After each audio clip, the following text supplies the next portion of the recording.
making their way to their seats. If you're outside and you hear my voice, this is your chance to come inside. I hope everyone is doing great this morning.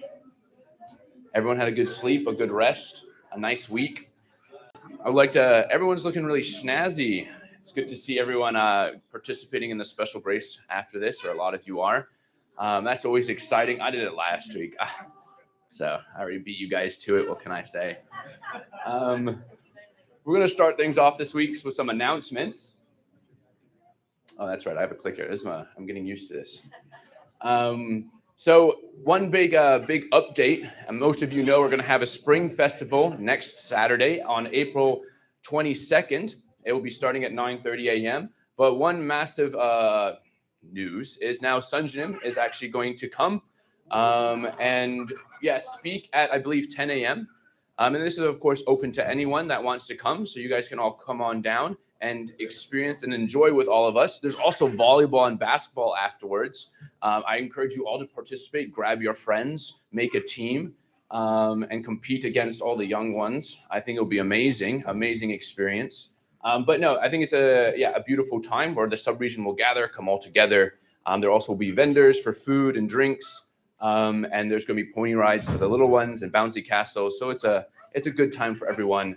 So Sunjanim will also be there at 9 or at 10. All right. The membership course was moved to April 30th after our community gathering. So that's just something to keep in mind when you want to sign up for that. But yeah, it's going to be the weekend after next. All right.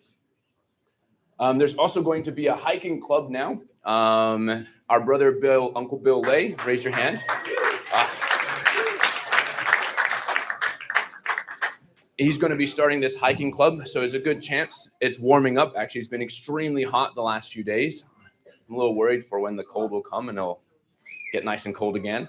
So this is a good time to be outside, so a good chance to join his hiking club. So talk to him if you're interested. And now next, actually, we're going to have a video for an amazing camp that happens every summer. I feel like I'm coming home when I go on vacation.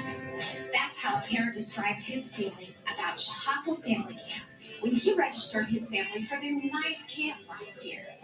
Chautauqua is a place where I can be myself, wrote a teenager in his reflection. Chautauqua Family Camp has been providing a safe place for families to enjoy God-centered relationships and the purity of nature ever since it started as a grassroots effort led by a small group of Unificationist families in 1995.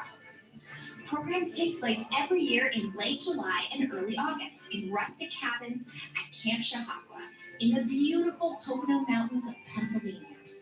Chautauqua camps offer families spiritually enriching activities, including presentations, sports, crafts, music, games, and plenty of free time to hang out together. The presentations are age-appropriate and include moral education, Bible stories, and basic divine principles. A variety of unique educational programs are offered for adult and young adult participants, balanced with engaging activities and relaxing downtime.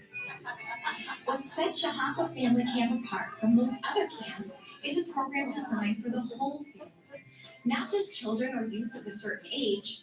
Presentations, discussions, and some of the activities are separated by age groups, but there are many activities the family can enjoy together.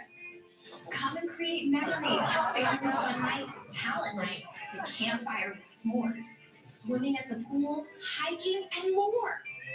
Bond as a family. Create friendships that can last a lifetime.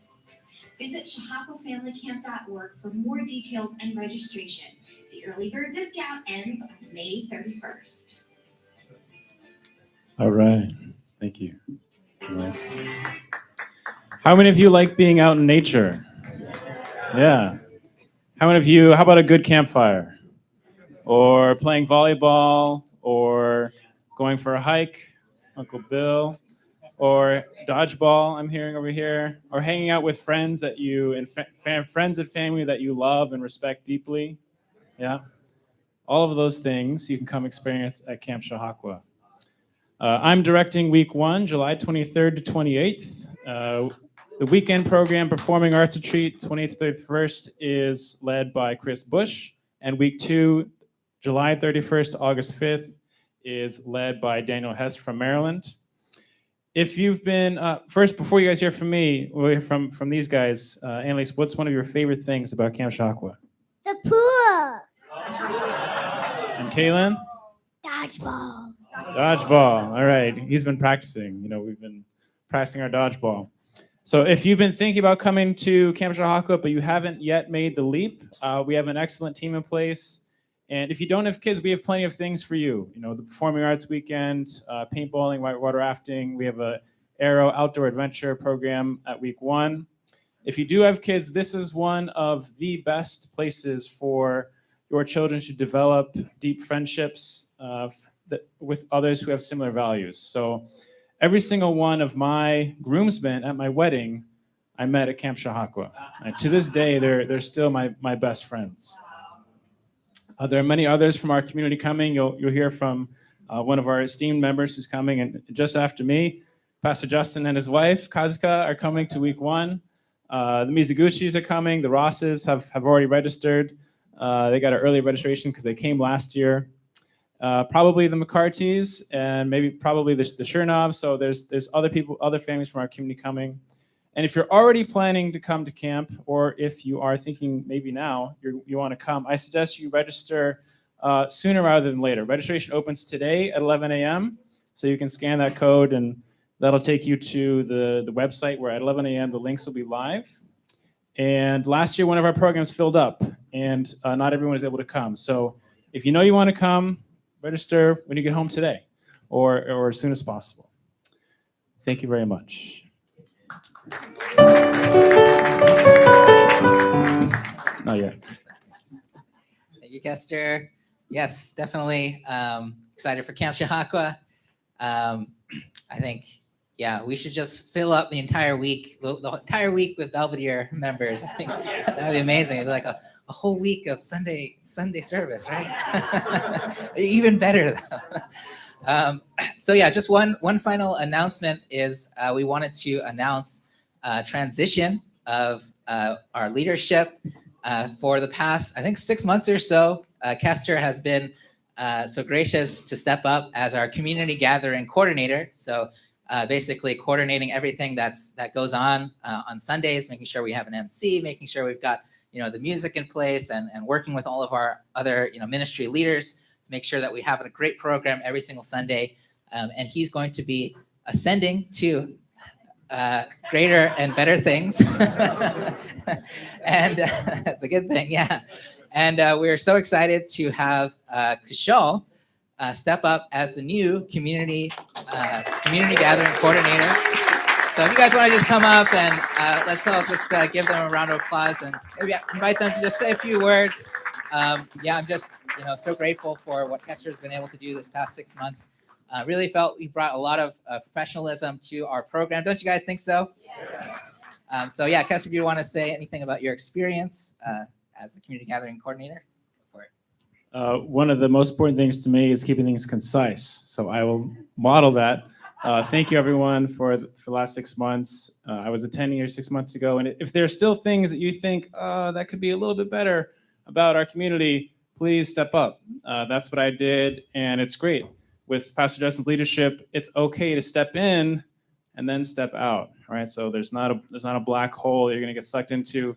You can offer something, and then when you're done, you can let go and you can step aside. You can do something else. I can go teach Sunday school or whatever it is that I'm passionate about doing. So thank you very much. I appreciate the last 6 months. Thank you, Kester. And Kushal, if you'd like to share a few words.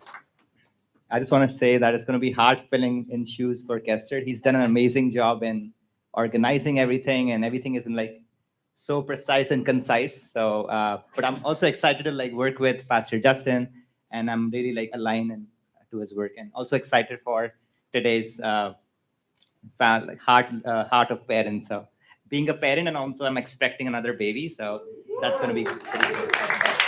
Thank you, Kushal. Yeah, so grateful that you decided to step up, even though you are having your second child so soon. That's amazing. So That's going to be it for our announcements, and let's welcome up our song team. Good morning, everybody. Welcome to our Belvedere Family Community Service. How's everybody doing? Yeah. Great. Let's all stand and sing these beautiful songs. We have Day of Glory and we have Come Thou Fount of Every Blessing. So as more of our voices, let's get moving. Our arms and stretch. Get going to sing the Day of Glory is upon us. Here we go. 2, 3.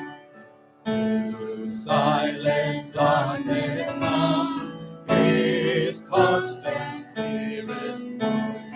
His words of truth and life wake us up from sleep. Glory, oh glory, oh glorious Lord. Welcome, oh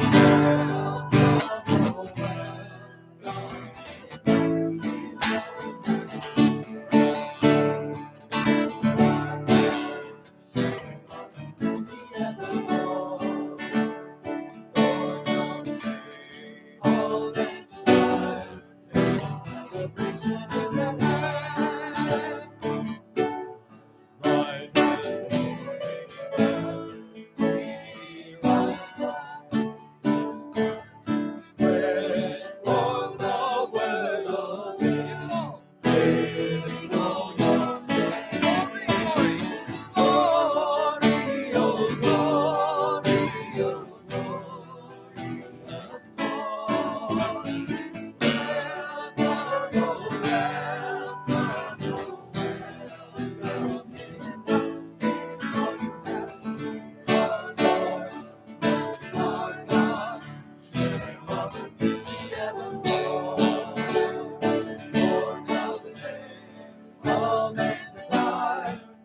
Celebration is at hand.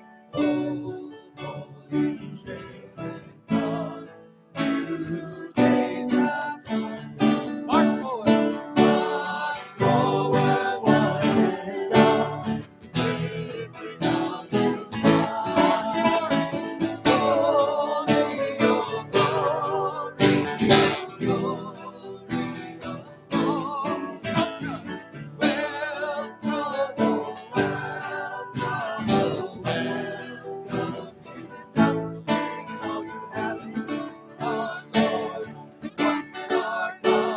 Sharing all the beauty and the all that desire, celebration is high. Glory, oh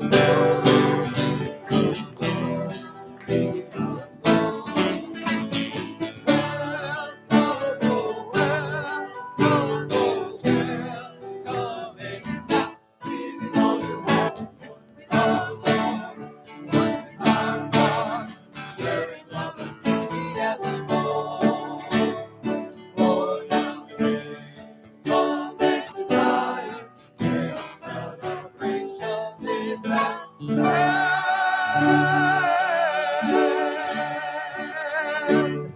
The day of celebration is at hand. Amen. Glory, glory, glory. Come down, Fount of every blessing. What a great day to receive a blessing.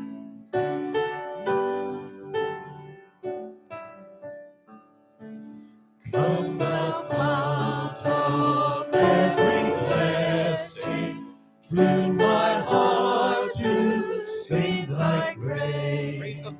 Streams of mercy, never ceasing, call for songs of loudest praise. Teach me some melodious sonnet, sung by flaming tongues above. Praise and mountain fixed upon it, mount of thy redeeming love. Here I raise my ebony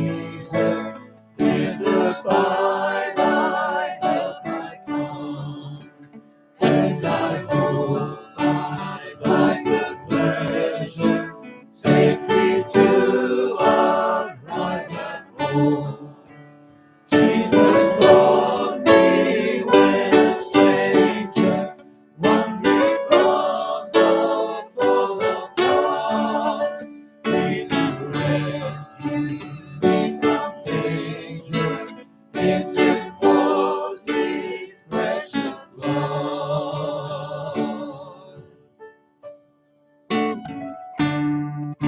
Beautiful music in the building. My time is up. And our brother Rob, let's welcome him back.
Thank you so much. You may be seated. And now we have a very special presentation of a beautiful song by our sister, Marina.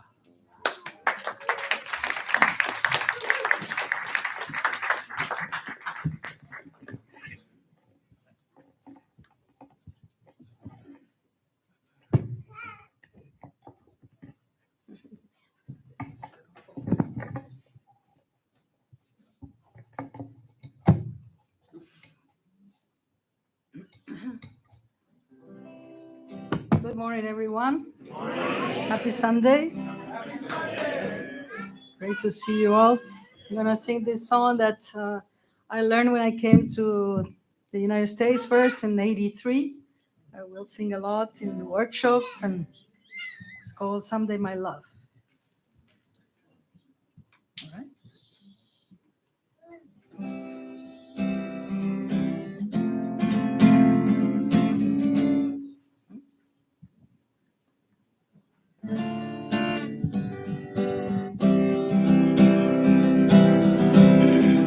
Someday my love will be so great as to draw His heels. Someday my love will pull the clouds to earth. Someday my love will reach down to the lowest soul and raise him up to join me in the stars. Someday my love will be there when all the others have gone astray. Stand on the mountain as a light for those who wander. Someday my love will leave and pull mother to earth, and together let us walk hand in hand. Oh, we saw our brothers and sisters covered with darkness in brightest day. And sometimes we were just blind. But now we see our family shining with brilliance in darkest night. Since you send the light that heal our eyes. Someday my love will be there when all the others have gone astray. Stand on the mountain as a light for those who want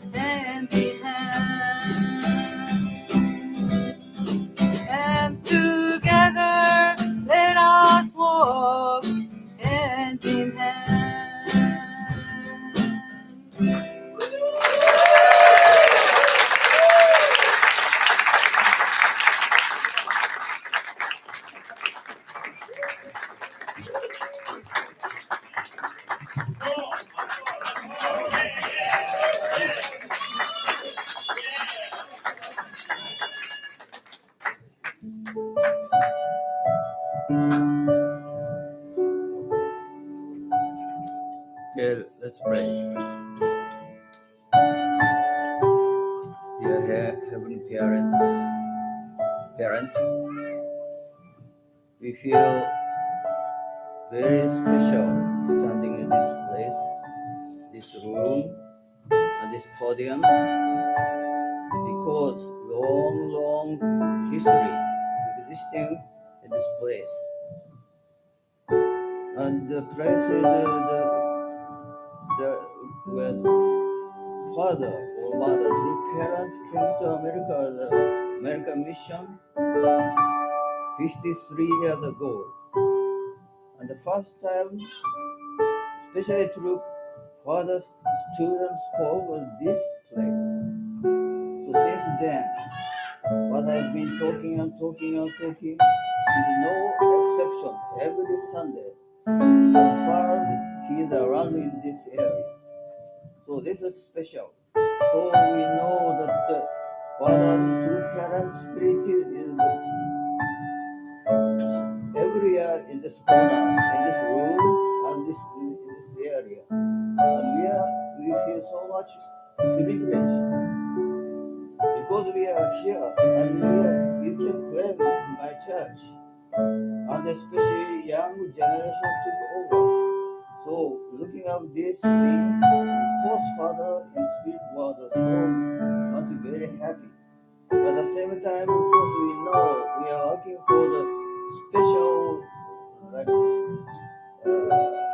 heavenly temple, Chongwon Gun, and we are in the midst of like special conditional prayer to purify ourselves according to through mother's instruction or suggestion.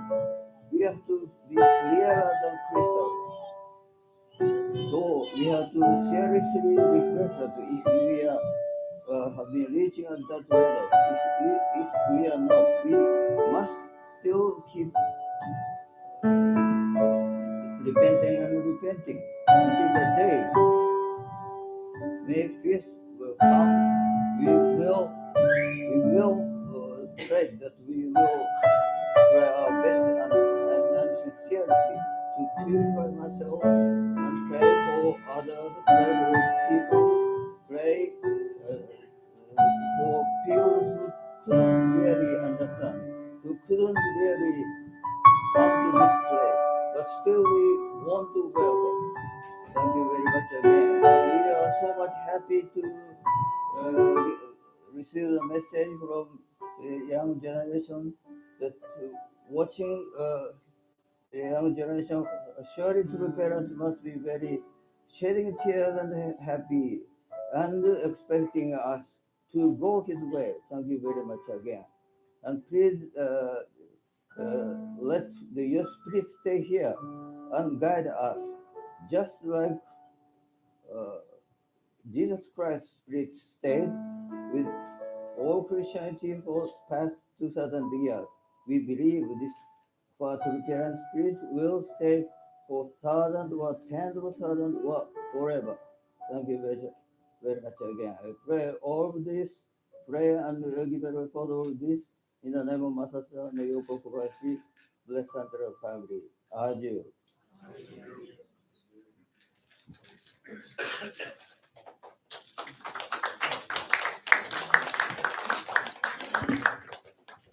Thank you. That beautiful prayer and beautiful songs before that. So we're going to dive right in to our sermon for today. It is the last sermon of this sermon series, The Family is the School of Love. And Justin's going to be talking specifically about a parental heart, which I'm sure a lot of you are experts at. It's always good to open your heart, receive a little bit more, and for us young people to learn a little bit. But so please help me in welcoming up our beautiful pastor, Justin.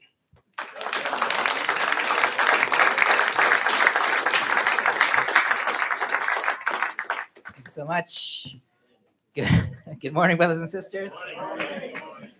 Wow, good to see you all here today. Looks like a lot of people came out today. Must be because I'm wearing a suit and tie today. Word got out. That's the only reason I should be wearing this every Sunday. Huh? All right. Well, it's good to see you all. Really grateful to be here. And so happy to see Rob back again from California. Let's welcome him back. And we also have the Morris family are back visiting. Wow. a little family reunion today. It's really nice.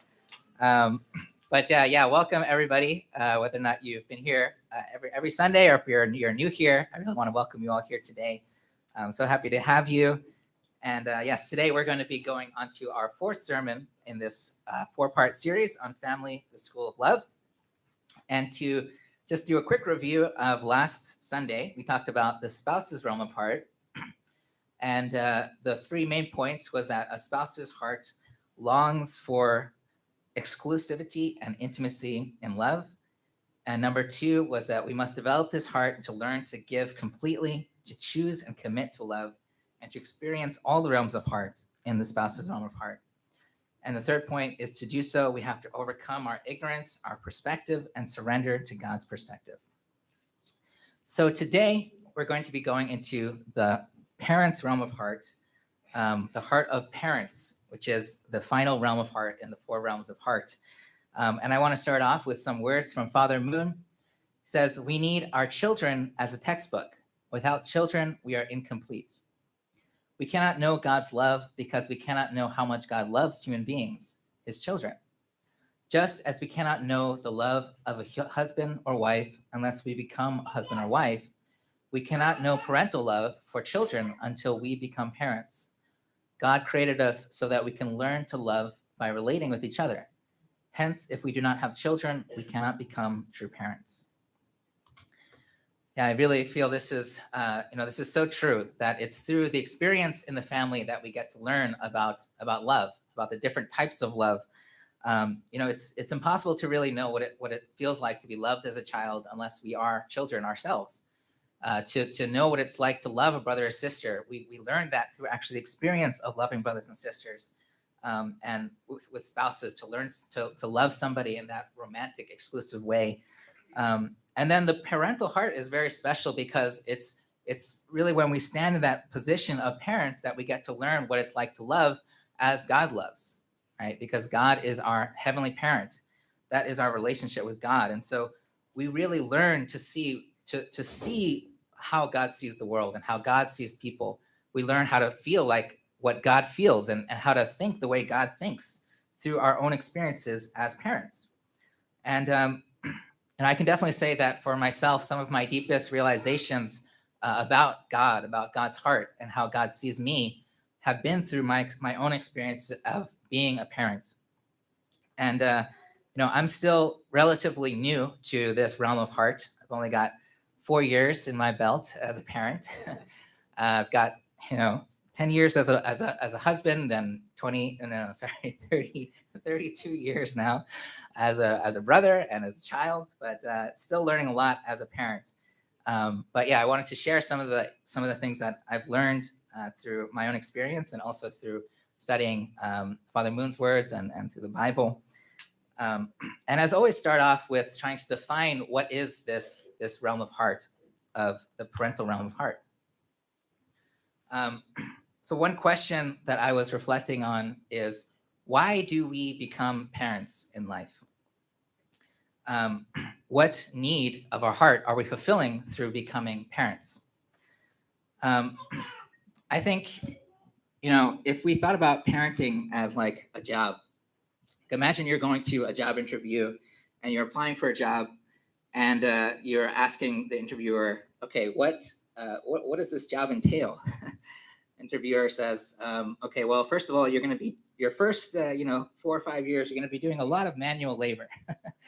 There's going to be a lot of getting your hands dirty, and you're going to have to learn how to, cook and drive. And as your client gets older, you're going to have to learn how to be a professional counselor and therapist. And, it's not always easy. Sometimes your client will probably criticize you and, not be super grateful at times.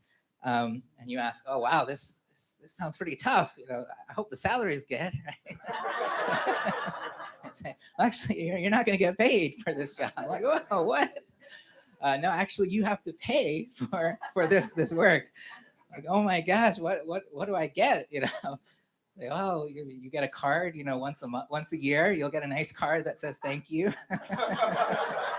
Oh my gosh, you know, it sounds like a really tough thing to enter into this position of being a parent, right? So why would anybody want to sign up to become a parent? Right? What's in it for us? And on reflection, this is what I came up with: is that the heart of a parent is the heart that desires to multiply truth, beauty, and goodness. That there is some part inside of ourselves that naturally we have this impulse to multiply, to expand truth, beauty, and goodness into the world. And I think part of it has to do with our natural creativity that human beings have, that we've inherited from God, from the creator of all things. You know, there are many ways that we can be creative in life. We can paint, we can draw, we can sing songs, we can make music. For some of the younger people in the audience, maybe it's through Minecraft. You know, they make all kinds of crazy things in that. Programming can be a way to be creative. Gardening, right? We're building a garden right now. It's a way to express that creative impulse. And creativity is really this desire to take something that's internal, that's invisible, and express it into something that's external, that's visible, to manifest our own truth, beauty, and goodness inside of our heart into the world, and have other people acknowledge that and appreciate that. We all have this desire to do that. And one thing about creativity is it's really through when your creation resembles what's inside of you, your truth, your beauty, your goodness, that we feel the most intense joy. That's why, you know, when I draw a picture, I don't feel a lot of joy because to me, when I look at that picture, I feel this is not a representation of who I am.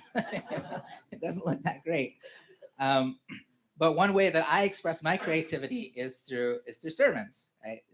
That's my craft, is through writing a sermon and preparing the PowerPoints. And when I feel like I give a sermon that really expresses who I am well, expresses my truth, my beauty, my goodness, and I can put that out into the world, and I see people appreciate that. You know, it's, oh yeah, okay, wow, that's so good, Justin. I feel, oh, you know, I feel this incredible joy of my creation. So we're all creative beings, and if you don't have an outlet for your creativity, I want to really encourage you to find some kind of outlet for your creativity, because we all need that. But what's the most purest form of creation that human beings can create, that can really fully resemble our truth, beauty, and goodness inside of our hearts? That's our children, right? Our children are the creation that most perfectly resembles the truth inside of me, the goodness inside of me, the beauty inside of me.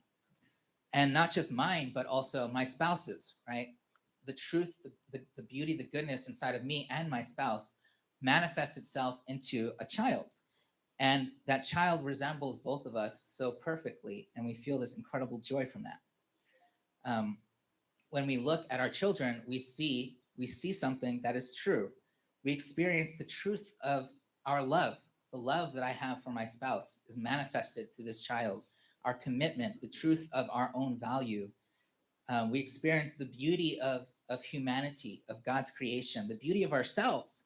You know, when I look at my son, I feel, wow, he's so beautiful, right? He's so cute and precious. And, you know, I wonder, you know, where does he get his good looks from, right?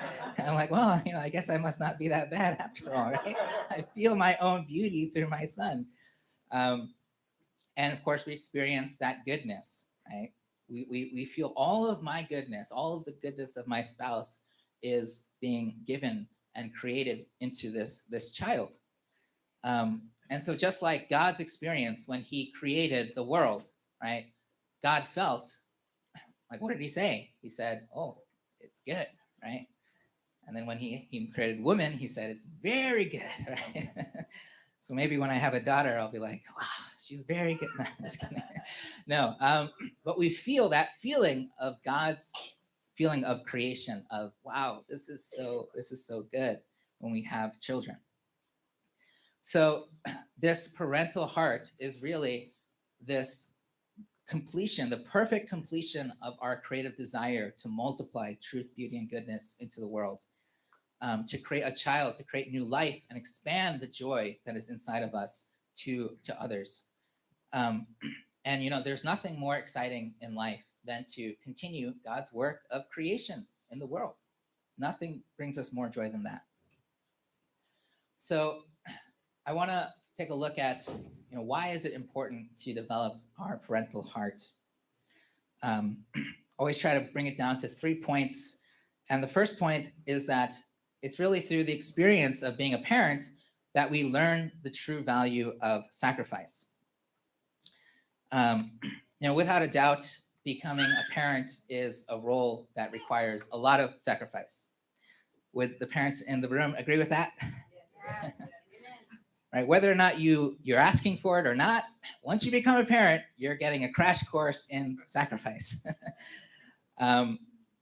I was watching a video on YouTube. It was titled, "Is it worth having kids?" And it might sound like a crazy question. Is it worth it to have kids? But the reality is, a lot of people in our society are asking this question now. Is it really worth it to have children?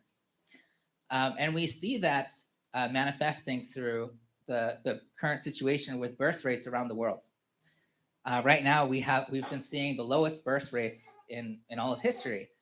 Do you know which country has the lowest birth rate in the world? Oh, wow, some of you knew that. Yeah, right. It's actually South Korea has the lowest birth rates in the world of 1.1, which basically means that if you're a couple, chances are you might have one, potentially two, but a lot of couples are choosing not to have kids at all, right? So people are of the mind that, maybe I'll be happier without children, or maybe children are just not worth it in this modern day. I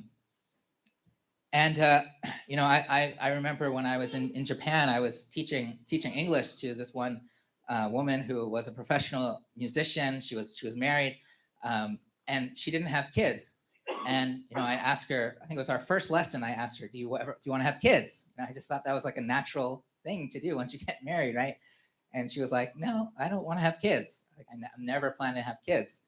And I thought that was just so interesting. Like, I never could have imagined, life just stopping at marriage without having a family. But this is a pretty common perception of today.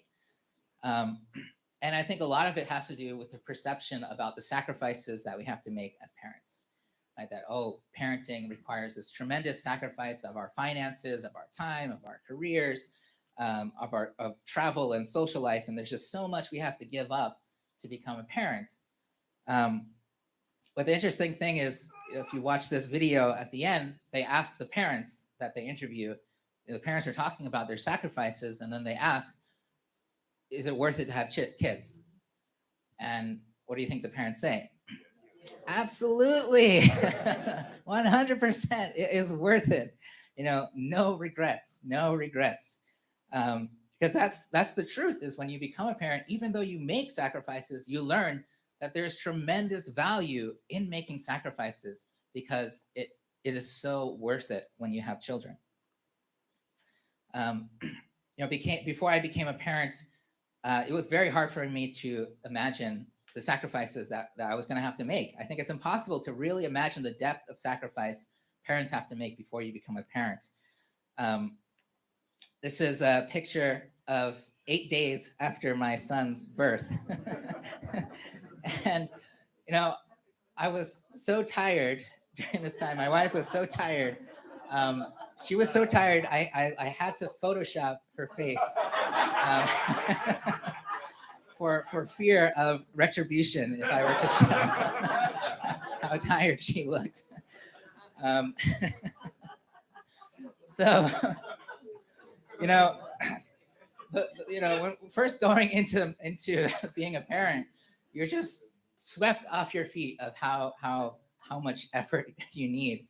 I love my wife, I love my brothers and sisters, but I never imagined having to, for 4 years, having to wipe someone else's butt. I'm sorry, I would not. I don't know if I'd ever do that for my wife. I mean, maybe, but as a parent, you kind of become desensitized, to all kinds of bodily fluids, right? But here's the thing: you never quite enjoy it. You never get to that point where you're like, oh, I love this. Oh, my son made poop. Oh my God, this is great. Woo! All right, let's do this. Every time it's like, oh God, no! How does it smell so bad?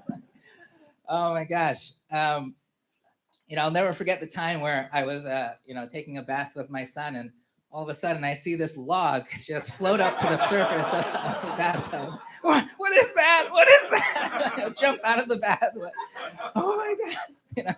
I just never imagined I'd experience, such things in my life. But these are the things we go through as parents, right? Feeling so tired, physically, emotionally exhausted, right? But it's not just a physical, sacrifice, but the emotional sacrifice is also really huge as parents. When our first son was born, like so much of my wife's attention went to our son, right? Like before he was born, it was just the two of us, and we were so happy together, and then all of a sudden, all this attention, like, it's like, what happened? Where's my love? Where's my wife? Of course, we worked that out, and we're trying to balance things a little bit more now, but in the first, good 3 to 6 months, like so much of the attention has to be on that child. She has to feed him every 2 hours and just be by his side all the time. And yeah, I felt really lonely sometimes. I'd be in the bed, and my wife's cuddling up with our son, and I'm just like there on the other side, just like, I wish I had someone to cuddle with right now. But again, if you ask me, is all of that worth it? That physical, that emotional, that spiritual sacrifice, is it worth it? I would say absolutely. 100%. It is worth it for what I get to experience as a father to my son. Another point, I think, when we become parents is we learn to appreciate the divine masculine and feminine, right? In our community, we talk about God as a heavenly parent, as both this masculine and feminine unity in that heavenly parent. And I think when we become parents, we really start to see how wonderful it is to have both that masculine and feminine side, the different kind of love. Just to show, just a couple quotes that I feel kind of show that distinction of more fatherly side of God's love and the motherly side. It says in Proverbs, because the Lord disciplines those he loves, as a father, the son he delights in. Right? You could say a father's love is much more, can be very stern sometimes, very strict sometimes, right? Try to set a standard, try to set an expectation, and really, kind of train the children to fulfill on that expectation. Encourage them to really be the best that they can be. This is a quote, quoting Mother Moon. It says, "True mother gave birth to 13 children. She once remarked, 'Nothing in the world has given me more pleasure than giving birth to my babies and nursing them at my breast. Now that I have grown old, I look back on those times as the most pleasurable of my life.'" So in many ways, a mother's love is much more nurturing. It's more comforting. It's just, the joy of being there and being attached to each other. And of course, we have both. It's not like men are 100%, this masculine love, and women are 100% this feminine love. But actually, for me, I started realizing the differences more in myself and my wife when I became a parent. For many times I've heard in my time in ministry people would tell me that, even though I'm a man, I have a very motherly heart. I am very, empathetic. I love to listen to people. I love to kind of let people share about their feelings and, go deep into that. So people have told me that. But when I became a father, I could really feel that my fatherly side was what came out, just kind of naturally had to come out. One of the experiences was through discipline. When my son turned 3 years old, he went through this phase of, being very rambunctious and saying, no, no, no, I don't want to do it. And, he just wants to do what he wants to do. Or, we give him some clothes and he just throws it away. I don't want this. And starts screaming. And I realized, I've got to step up as a father to educate my son, to show him boundaries and to show him, rules and how to get along with his parents, right? So, it was really hard for me to do that. It was not natural for me to have him go to timeout or to say, if you do that, there's going to be consequences. But every time I was disciplining him, what was he doing? He was screaming for mom. He's like, mama, mama, mama. And then after his timeout, he would get up and he would run to his mom and she'd give him a big hug. Oh, it's okay, it's okay. So also another time I'm realizing that is recently my son started learning to rock climb. And this has just been like such a joyful experience, as a dad, seeing my son get better at something. The first time he went, he could only go like, a quarter of the way up. The second time he's like halfway, and then finally he gets all the way to the top. And it's like such an incredible feeling of pride and joy in my son. You can give a round of applause for that.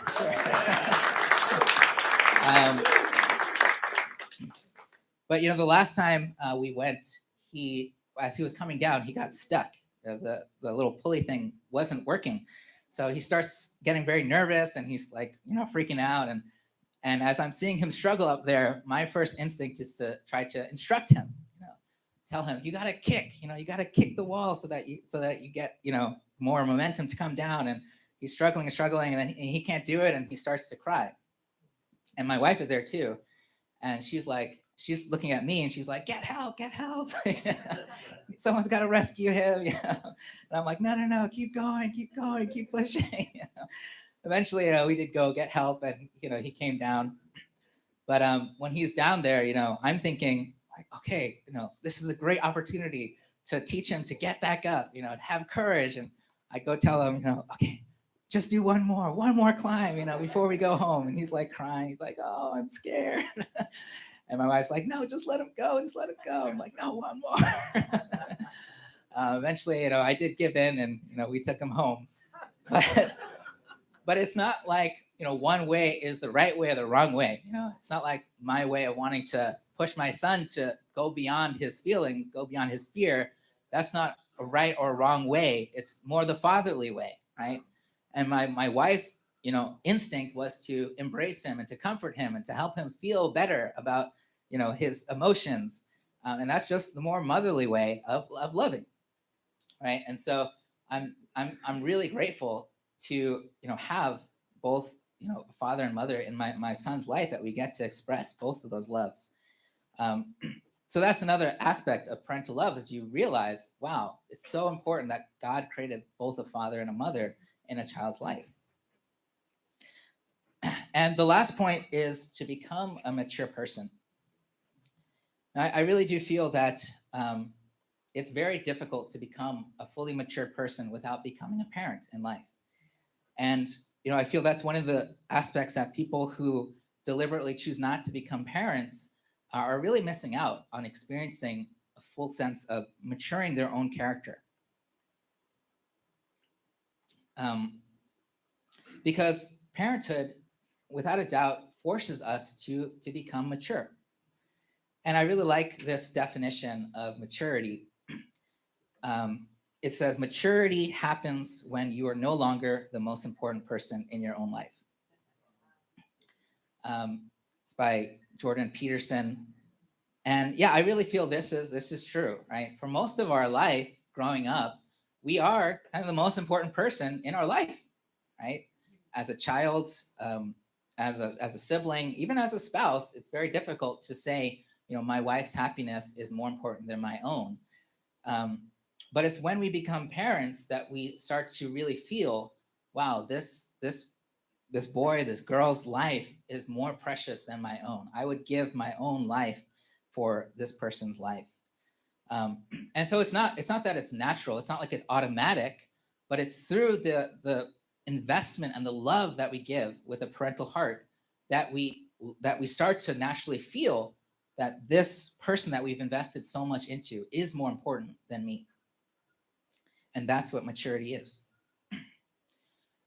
So I wanted to just address this point of what if you don't have kids, right? Because there are many people in our audience that you're either still single or you're maybe married, but you don't have kids yet. Or, there are people in this world that for medical reasons, they cannot have children, right? So is it impossible to experience this parental heart in these cases? I would say that it's not impossible. There are ways. And in fact, for myself, some of my most deepest experiences of the parental heart have been with people that are not my son, but people that I've ministered to, people who I've supported in their life, experiences with brothers and sisters. I could feel this sense of parental heart. And so I would say the best thing that you can do if you don't have kids, but for anybody, even if you do have kids, to experience this parental heart is to spiritually parent other people, is to find somebody that you could say, I'm going to commit to take care of this person as if they're my child. And that's not an easy thing to do. It takes a commitment. It's not about whether or not I like or don't like this person, but it's a commitment to say, this person, I'm going to adopt this person as my spiritual child. And in ministry, there are many times where I feel very challenged to invest and to serve and to help brothers and sisters in need. Many times I'm asked to do things that honestly frighten me, scare me, take me totally out of my comfort zone. And left to my own vices, I would just not do. Right? But when I ask the question, what would I do if this was my child? That's the key question to ask. And when I'm challenged, feeling that fear, asking this question is what gives me courage. I remember, if this was my child, or if I think about my parents, if this was me, what would my parents do? The answer always comes, I would give, I would invest, I would have courage, I would find the courage to do what is scary and what is difficult for this person. So this is just a great way for anybody could experience a parental heart is through becoming a spiritual parent and developing yourself in ministry, just as a volunteer or whatever capacity. So finally, I want to just address what are some challenges that we need to overcome. I think one of the biggest challenges is really making a clear distinction as a parent between control and domination versus loving and teaching our children. This is definitely one of the realms of heart that I don't have a lot of experience in, but I've definitely noticed in my observations, but also I can feel that temptation for myself to control and dominate our children. To use tactics such as shame or intimidation, anger, disappointment to force the direction of our children's lives, to try to force them down a certain path in life. On the other hand, there's loving and teaching. This is a commitment to love with this unconditional love and to teach our children how to love others, how to love God, how to love their brothers and sisters, how to love their parents. And sometimes we confuse these two. Sometimes we feel like we think that our teaching is teaching, but it's actually us trying to control or dominate our children, trying to force a certain outcome.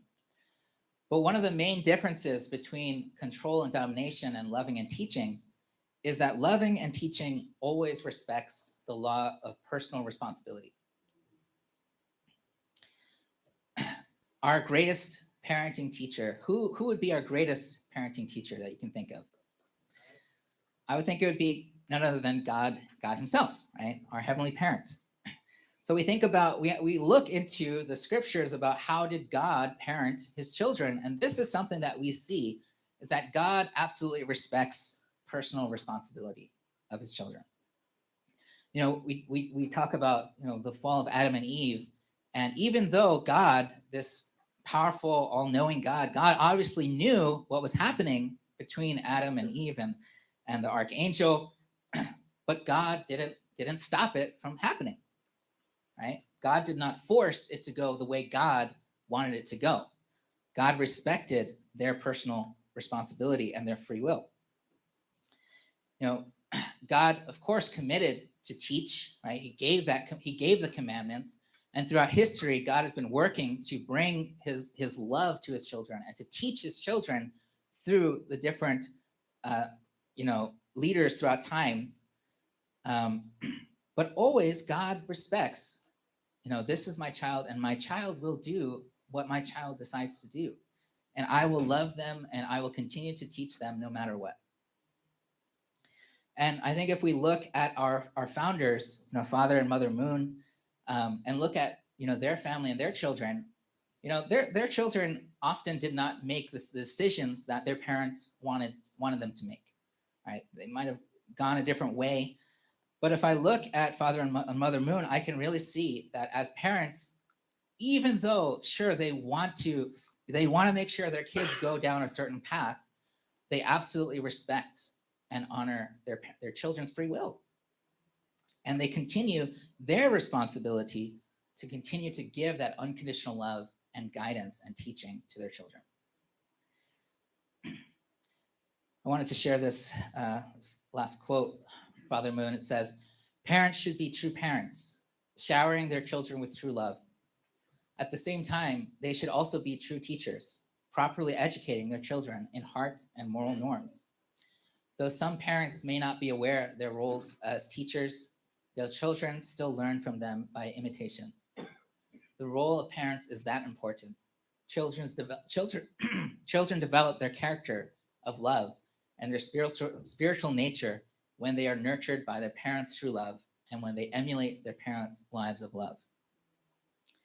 And so, you know, the greatest way that we can love and teach our children is through our own example, right? Is through loving others ourselves. To summarize today's content, number one, a parent's heart is that heart that desires to multiply truth, beauty, and goodness.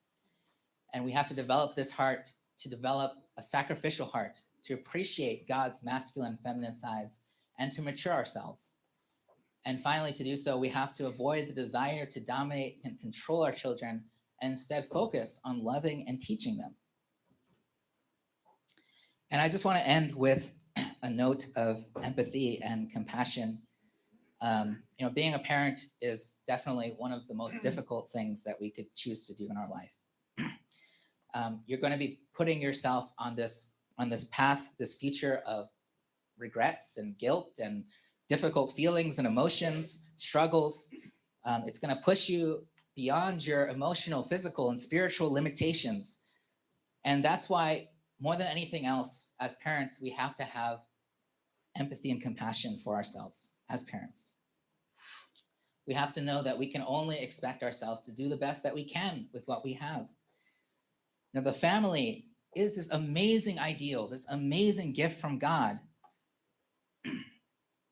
And it's this place where we can learn about God's heart.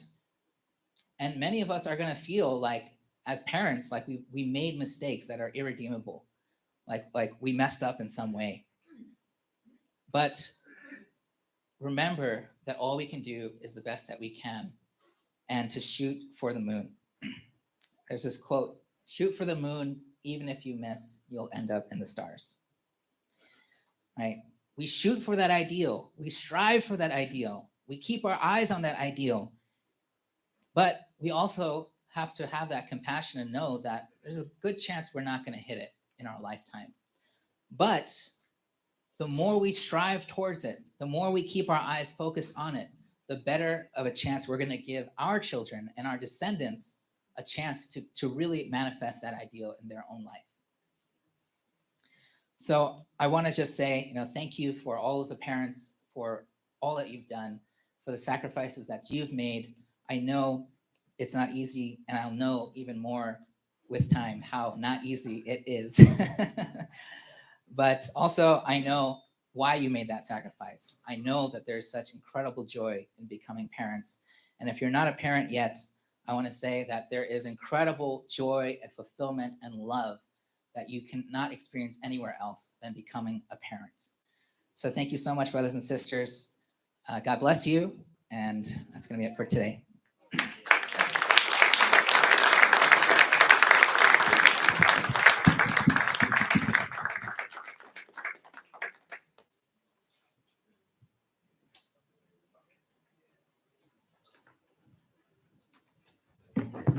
All right. Thank you, Pastor Justin. That was amazing. Really, this learning, right, how to have this heart of a parent, how to love, how to really, no matter how times maybe you weren't able to give the best love. Actually, just yesterday, I was giving guidance to one of my team members that I'm guiding on GPA. And she was really struggling because she couldn't really love this one brother on her team well. And she was really beating herself up. She's like, man, I can't love him. He doesn't receive any of my love. He's just angry. He just doesn't open up. He doesn't share. And I think, it's really hard to feel like, oh, I'm pouring my love into this person, but they're not receiving it. And you can easily start to accuse yourself and feel, oh, I'm not giving a good enough love. But this is so damaging, right? And then because then you're focused on yourself, you lose your connection with God. And then you lose your connection to be able to actually continue to spread that love. And eventually, right, it's oftentimes not your fault, but that fault of the person, right? They have their own responsibility and need to learn to open up their heart. So yeah, I think it was amazing to really share that, Justin, and really being able to, continue and learn how to really raise someone up and be there for people. But enough of me talking. I want for you also to take time to reflect. And yeah, so we're going to take a few minutes, and yeah, just for you to have some time to reflect inside of yourself on these 2 points here. And yeah, so let's take a few minutes.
All right. So now I would like or encourage you to turn to the person next to you, or make a group of 3 if you're in a family, maybe as a family, or with your spouse or with your siblings, and share a little bit about these points. But maybe if you didn't connect to these points, something else that you got from the sermon. But yeah, we'll just take a few minutes to talk about or share to each other.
One more minute.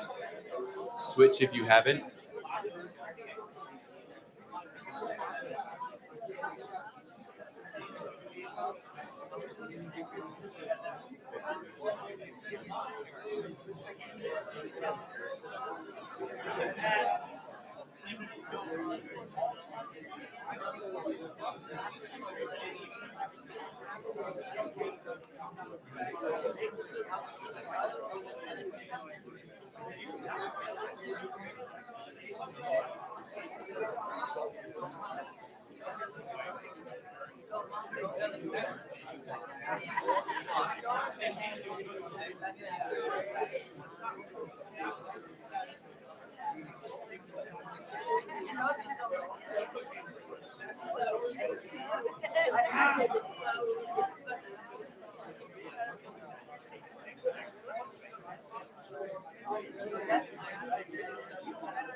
All right, begin wrapping it up.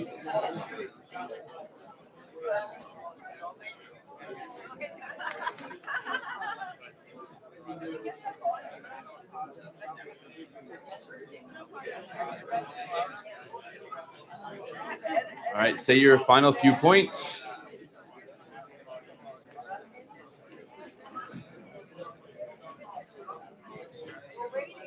All right.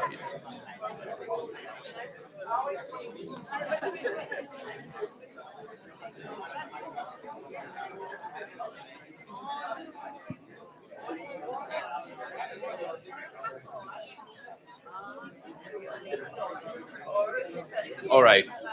So, if I could have everyone's attention, it's a lot of excitement in the room. That's great. It's always amazing. It means, Justin, you did a good job. They can't stop talking about it, or they're just sharing about their week, but I like to think it was about the sermon. Maybe we could have one or two people share about what they got. Take a minute and just quickly share. Thank you, bro. I'm really proud of Pastor Justin. Pastor Justin really invests a lot to do what he's doing. And when it comes to that about a parental heart, I experienced with a young leader in our church that I felt God really called me to love him and love him like my son. You know, it's easy, like as an uncle, oh, hey, can you help out? Like one time, oh, okay, yeah. But you know, this is a leader, this is a brother that's sacrificing himself and his family a lot. You know, the brother I'm thinking about. Not Pastor Justin, although I'm willing, you know. But it's another leader I won't name. But, you know, one time he arrived at my doorstep at 10:30 at night. We were in bed. And Uncle Bob, I'm actually at your front door because the bus stop is there. And, you know, he'd like a ride home, right? And you know, I'm so grateful to do that. Many, many times I'd pick up his children, drop them off at school or pick them up. And sometimes I struggle a little bit. But if that was my son, it's taking responsibility. How am I going to treat him? And I'm so proud that I can do that, take care of this brother. And he's so appreciated that I could do that to him. And I'm just proud. I think I'm really proud of Pastor Justin for sharing that point. It is really important. We need to have that deep heart towards others. Thank you.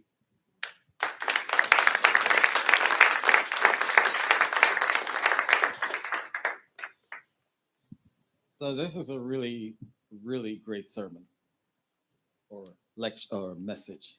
So I was thinking, I don't think there is absolutely any parent who doesn't love their children. I mean, even the burglar, uh, I'm sure that parents still loves that child, and they really maybe they love them so much that they want to teach them how to be the greatest burglar or the greatest thief or something. I mean, that's a different another story, but like Pastor Justin was saying, there's no wrong or right in parenting. The problem, I think, is we because we have this free will, we don't have we tend to want to utilize our own free will and not God's free will. You know, he was saying, who's the best parent? God. Because if we looked at it from God's point of view, as a from being a parent from the way God parented instead of our own way, then we would actually have a better better families. You know, if you scold your child, you know, you are doing it from from your point of view, you're feeling the heart of love. But from the other point of view, from your maybe your husband or your wives or your child's point of view, you're not a good parent. I hate you. But then when you think about how God parents us, gives you the freedom to make your own choices, but there are still responsibilities there. So I think this is something, this sermon should be on YouTube. No, really, for the general public to hear. I think so. All right. Thank you, Uncle Bob. Thank you, Uncle Rule. Great notes. But yeah, I'm sure all of you would love to share. That's okay. We don't have time. Next time you can send an email or use those wonderful "What did you gain?" pieces of paper in the back. But yeah, thank you so much for those that did share. Thank you so much for all of you. Just one quick note. So the special grace ceremony will be happening at 1 p.m. We've got a little bit of time, but I want to encourage you all to leave your seats here. No need to clean up today. So yeah, just leave your seats, eat some lunch, and then come back if you're participating in the special grace ceremony, all right, at 1. All right, come back a little bit early so you can prepare yourself. 12:30. There's a rehearsal at 12:30. I lied. 12:30 you have to be here, guys. That's on me. But right, let's all stand up and let's sing a song.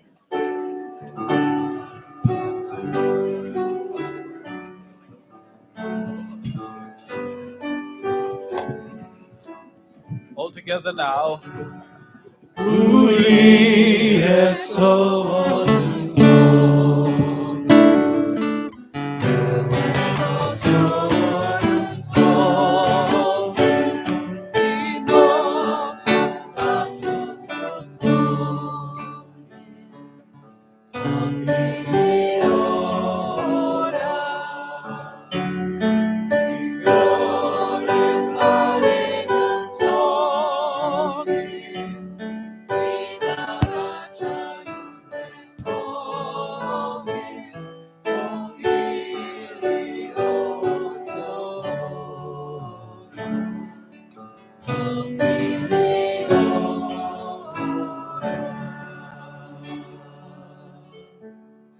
One, two, three. Our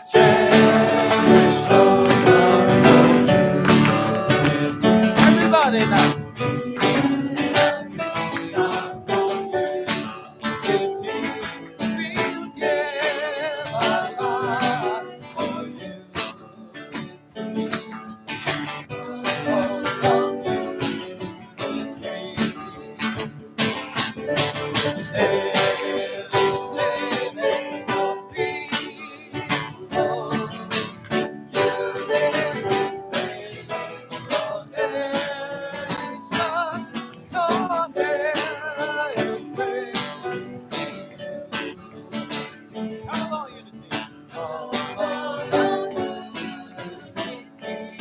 Thank you, everybody, for coming to this Sunday service.